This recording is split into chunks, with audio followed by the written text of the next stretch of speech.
Right, so whilst the media, during parliamentary recess, such as we're in, they're all on their hollybobs again, fixate on pointless stories, such as Sunak blowing 15 grand at Disneyland. Well, why should we care? He's loaded, he can afford it. And Starmer apparently has been handing out leaflets to look for a lost dog. Oh, Starmer's got a soft side. Oh, so what? He's rancid in any other respect.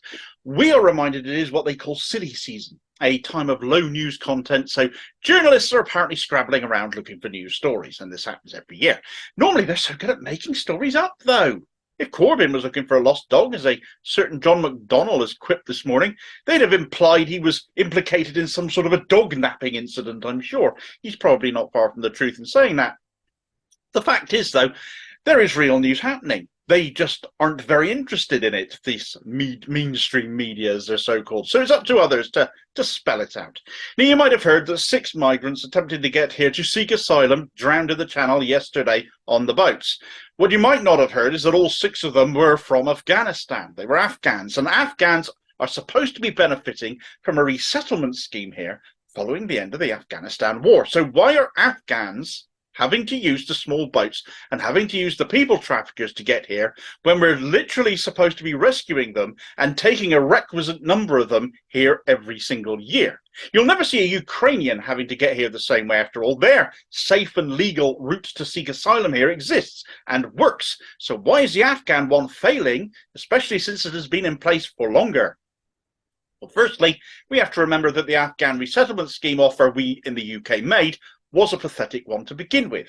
After 20 years in Afghanistan fighting the Taliban, before the West decided it was collectively bored now, the arms manufacturers had clearly made enough money, time to go home and leave a mess behind, as we always tend to do. Well, the UK made the measly offer to take 5,000 Afghan refugees in here every year for 4 years, totaling 20,000 people. Quite how people were supposed to survive the Taliban trying to kill them for years ongoing was never really made clear until it was their year to come here. Answers on a postcard, please, if you can find the solution to that one. We were supposed to prioritise those who had directly assisted British forces, those who had served our country, interpreters, teachers, informants, whatever. Other countries did far more than us, far more quickly. We were hardly covering ourselves in empathetic glory here.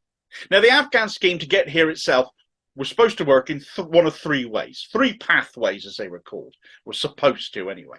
Pathway 1 was leave to remain for people from Afghanistan who were already here. So this was a classic Tory pull-a-fast one moment. Just granting asylum to Afghans who had already got to the UK under their own steam. And by their own steam, you can imagine just how they managed to do that. Pathway 2 was to accept people referred to this country by the United Nations High Commissioner for Refugees. So people in refugee camps could apply and be settled here with UN help. And Pathway 3 was specifically for those people who worked for or were affiliated with the British government. So, as I said, the teachers, the embassy staff, the interpreters, the guides, all those people who had risked their own lives aiding us in British efforts in Afghanistan, those people who you'd think have most earned, most deserve a place here amongst us, having helped this country and served it so well. So 3 routes to asylum.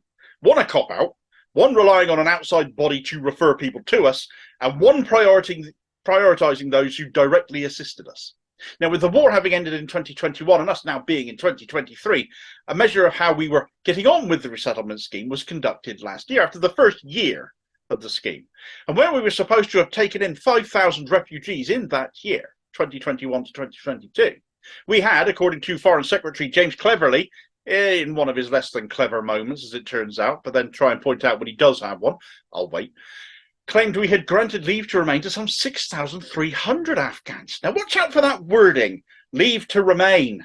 I can imagine when excuses come up about those who drowned in the Channel come up, they'll hide behind such verbiage, such word salad as some justification for leaving people who have a legitimate right to seek asylum here under our own terms, under the terms of the resettlement scheme, yet couldn't do so, still had to use a small boat where they lost their lives.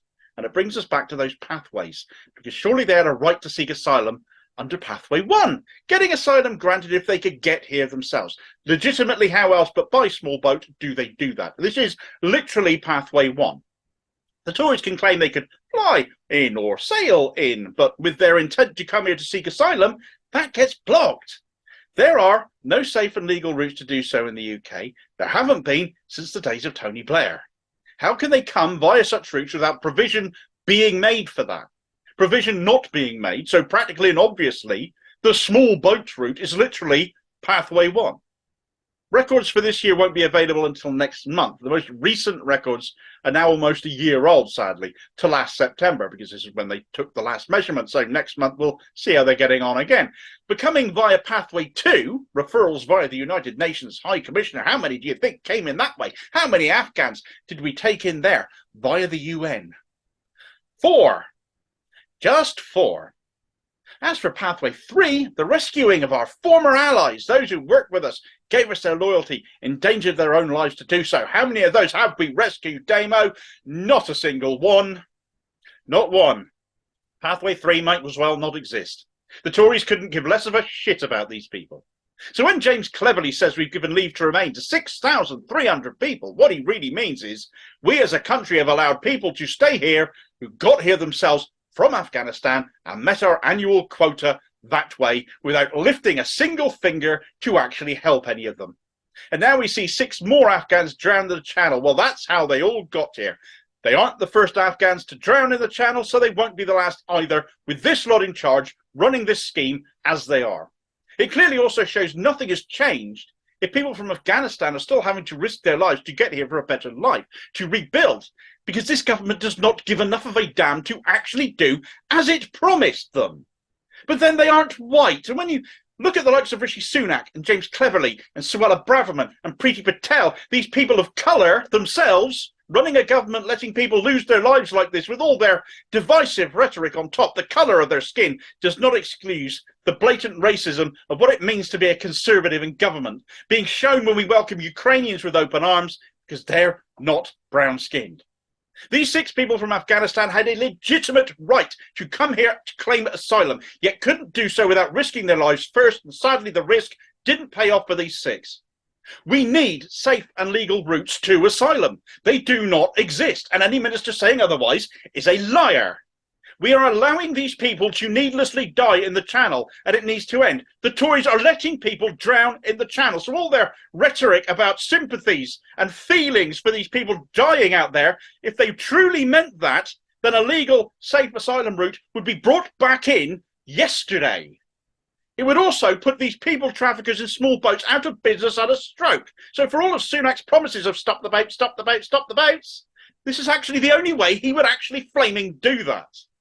Any hope that Labour in power would address this issue required is a moot one as well. As Starmeroid Bridget Phillipson got wheeled out on the morning media's rounds and just repeated the same tired Tory soundbites of criminal gangs and the asylum backlog. Not once did she mention the legal routes that absolutely are required, that don't exist, but sadly which Labour's predecessors did away with. So there's no chance of Blair on steroids undoing this any more than Sunak doing so. People will continue to die in the Channel as a result. Thanks for watching. Hope you found the video useful. Please like, share and subscribe if you did. More content out daily. Please leave a comment and have your say on the conversation too. Meanwhile, here's a vid recommendation where the current Stop the Boats asylum policy is completely incompatible with safe and legal routes. It is in fact utterly depraved. And I'll hopefully catch you on the next vid. Cheers folks.